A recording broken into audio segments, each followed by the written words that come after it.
Welcome back to my channel. Today we are going to be talking about my pregnancy symptoms from week 5 to week 8. If you haven't already, I do have a video on week 0 to 4. You can check that out in the cards, or I'll leave it in the description below.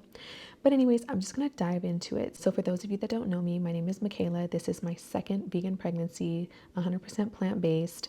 And we're going to talk about weeks 5 to 8. So I have some notes here that I'm looking at just in case you're wondering. So week 5, I still was feeling pretty normal. I was just still really tired. My nerves about like, oh my gosh, like I'm actually pregnant kind of settled in. I'm not gonna lie though, I didn't really like feel pregnant. I did feel a little anxious though, like wondering like, am I really pregnant? Is this real? Even though, like I said, the nerves were setting in. From the beginning of this pregnancy, I just kept thinking to myself, this just feels so different than my first pregnancy. So I think that's what can kind of get you a little anxious at times too, if this is like your second or third or fourth pregnancy, because you kind of know what you experienced in the first one or the one previous or the ones previous to this one. Because a lot of times each pregnancy can be different. So you don't really know what you're going to get until it comes. So what I would do, and sounds crazy, let me know if any of you moms did this. I would take a pregnancy test every few days or like every other day just to be like, am I really pregnant? Is the line getting darker? Like, I don't know what is up with this kind of like thought process, but I think a little bit of it too had to do with, I've known so many women who have had miscarriage after miscarriage, or even miscarriages at a later time in their pregnancies, and so because it's such a common thing, although it's never happened to me, you just kind of wonder like, oh my gosh, like, well, if it's happening to everybody else, like, who am I?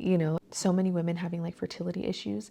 That is one thing I never struggled with, but still, you just never know. You don't really know what's happening in your body. As they say, there are no windows into the womb, so you kind of just have to trust your intuition. But what I did notice is that the lines were getting darker and darker every time I would take them. So I was like, okay, well, I guess I'm pregnant. I kept telling my boyfriend, like, well, I guess I am really pregnant still. Like, he was just looking at me like, okay, like, what do you mean?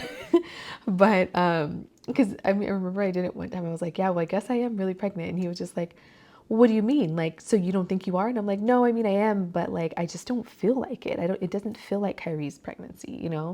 And he was just like, okay, like, men, they don't know. I think also because a lot of doctors, OBs, or even midwives will talk about the statistics of 1 to 12 weeks being the most common time for miscarriages. And I was like, I'm only 5 weeks. So when you think about that, you're just like, well, we'll see kind of like what happens. I don't know. It was like really weird. I just didn't feel pregnant. I didn't even really want to tell anybody until it was confirmed there was an embryo in my uterus. And I think too, I mean, I know so many people that have had like ectopic pregnancies or stuff like that. So I just know a lot of women that have dealt with certain things that I just kind of wanted to be sure for myself before I let the emotions completely like set in, if that makes sense. Did any of you guys have that? Like, I feel like one thing a lot of mothers don't talk about is the anxiety, or just like, it's a different kind of anxiety, or just like the anxiousness of like, oh, I hope everything's okay, but I don't know what's going on in there. And then, typically they won't even do an ultrasound for you, even if you have a regular OB at 8 weeks. Sometimes you don't get an appointment until like 10 weeks, or depending on where you're at. Some places you can get it as early as 6 weeks. I didn't want to do that. I kind of wanted to wait a little bit. I don't go to the doctors regularly like that. I don't have a regular OB that I report to. I kind of stay away from the doctors unless there's a necessity for some reason. So there's really no reason for me to go into the doctors or to see an OB. I know they recommend doing like pap smears and stuff every, I think, 3 years, but I don't know. I just don't really feel comfortable with that. And all of my tests that I've always gotten were always negative. So I think I may do one after the baby's born, but it's been years. So, and everything always came up normal. So I never really felt like there was an issue there. I've just never really had any issues surrounding that type of where I would need OB care. And so I was trying to figure out what I was going to do as far as midwives go, because my midwife kind of retired. And she's like believe she's the director now of the company that she had, where she was solo at the time. And so she's kind of stepped back, and she has some midwives working for her company as well as like a trio. where you go and see all of them. So I hadn't talked to them yet, that's who I went with, but I didn't have a necessarily like a care provider that I knew who I was going to go with yet. I was still up in the air. I still had to talk to them, see if they were going to be a good fit for me. But I was thinking that's most likely what I was going to do. But I had to figure that out first before I even went in for an ultrasound to make sure that I was pregnant. Just to make sure the baby was like in my uterus and implanted and stuff. I remember a specific time I wrote down, I'm not a big napper. I have a lot of energy usually. And my son, he's super active and he kind of started skipping his naps. So he hadn't been taking as many naps. But I want to say around 2 o'clock, I was getting so tired. I was like dozing off on the couch to where like I couldn't even keep my eyes open if I like put toothpicks in between them. I was so tired. I was like dozing off, but I would snap out of it because I'm like, I have a toddler to take care of and my boyfriend's at work. So it's like, I have to stay up, but I would just feel so exhausted. And that would happen like clockwork. It would always happen at like 2 p.m. and like 5 p.m. For some reason, I was like crashing. But I remember thinking to myself like, oh my gosh, is this what pregnancy feels like when you have a toddler? Because I couldn't tell if I was so tired because I'm like busy with my toddler all day. And then on top of it, I'm growing a baby, or if it was just like this pregnancy, me just growing a baby. But my breasts also felt super like dried up and empty. Like they just felt so empty. And mind you, like I said, I was still nursing my son, but at this point there just wasn't a lot in there. And so it was just super weird for me. This was the first time I had experienced that.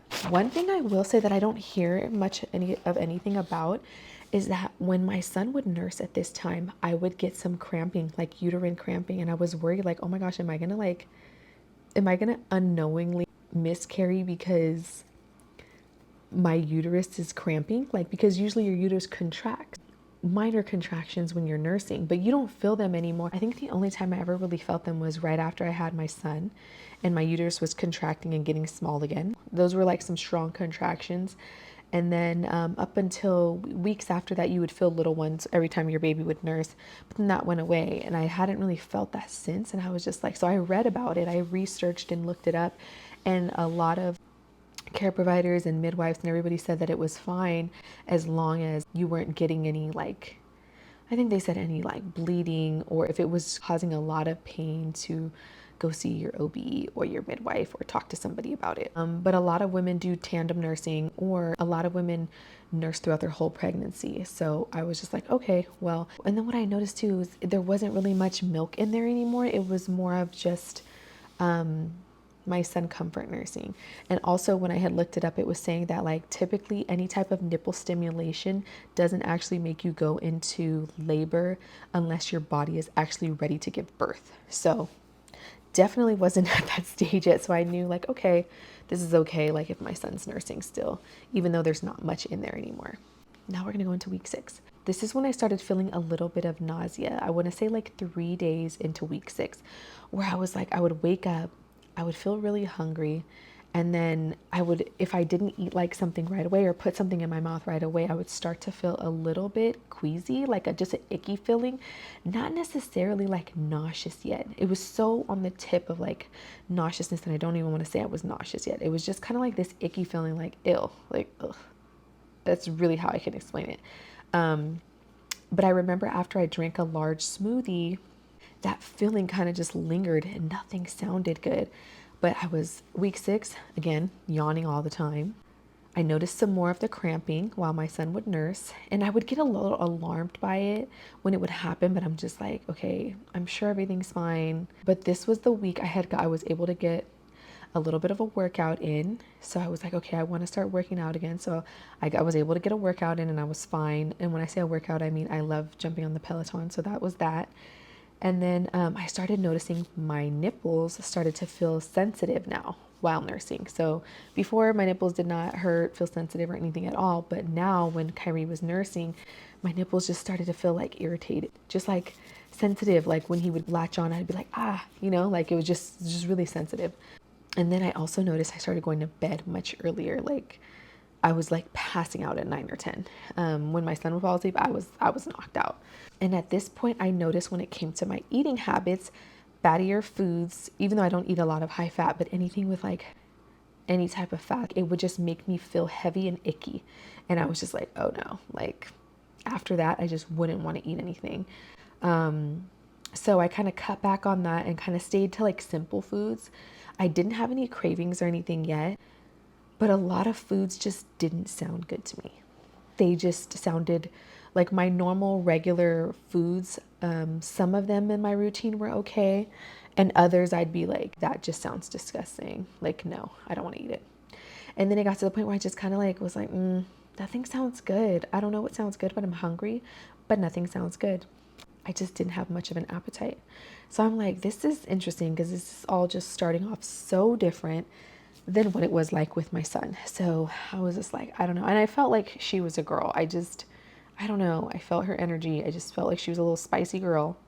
And sure enough, she ended up being one. Since I noticed that I didn't have an appetite, but I wanted to still give my baby like nourishing foods, I started juicing watermelon, which the watermelons were so expensive, but I knew that it would be super hydrating for me, and I knew that it would be beneficial for me to get that on a cellular level, but also for baby as well, especially because I didn't really have an appetite.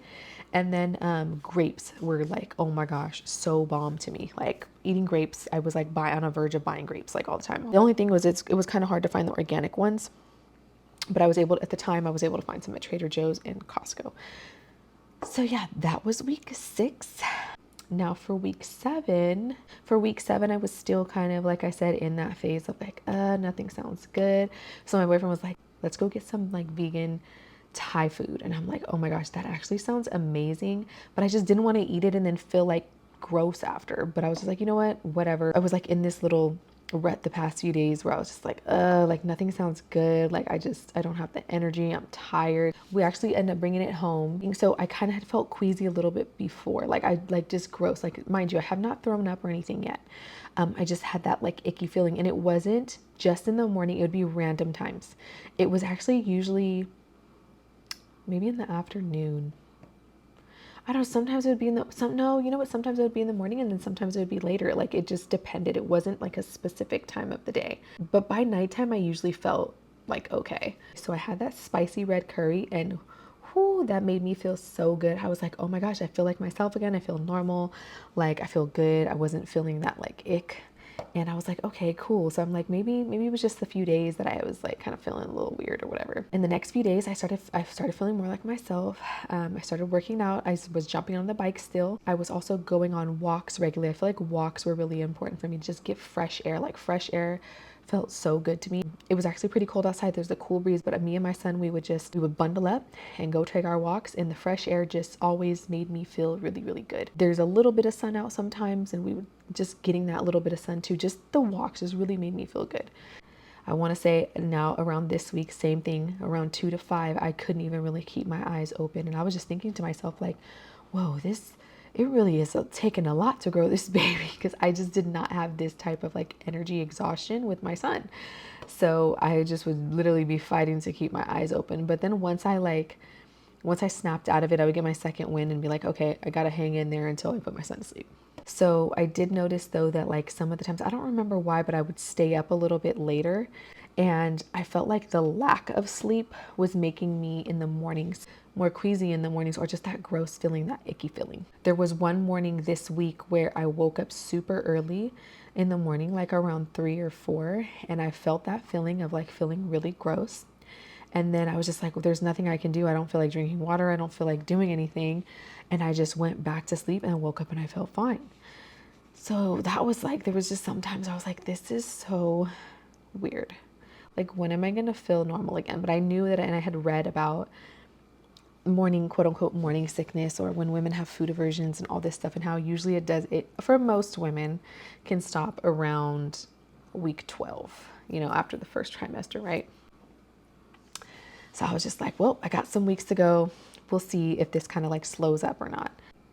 At this week, I started noticing my nipples getting a little bit darker. Mind you, I hadn't really had any breast changes within my first pregnancy. Like I said, my boobs were huge. They already started changing color, but by this time, and so this time it's like my boobs felt like the milk was completely depleted.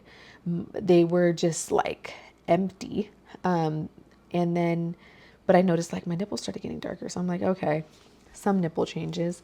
I remember cooking a pot of beans this week in the crock pot, and normally it smells so good throughout the house. And for some reason, it just smelled so strong to me to where I started feeling like sick. So I had to go outside and sit on the porch and just get some fresh air. And then it cleared up. And I was just like, what is going on? Like, I have never one of my favorite foods, like these crock pot beans that I make, these crock pot pinto beans that are kind of like soupy. And normally they're so good. They're so good. I was able to eat them and be fine. But like, the smell of it was so disgusting to me. Like, the smell of it just smelled so overpowering.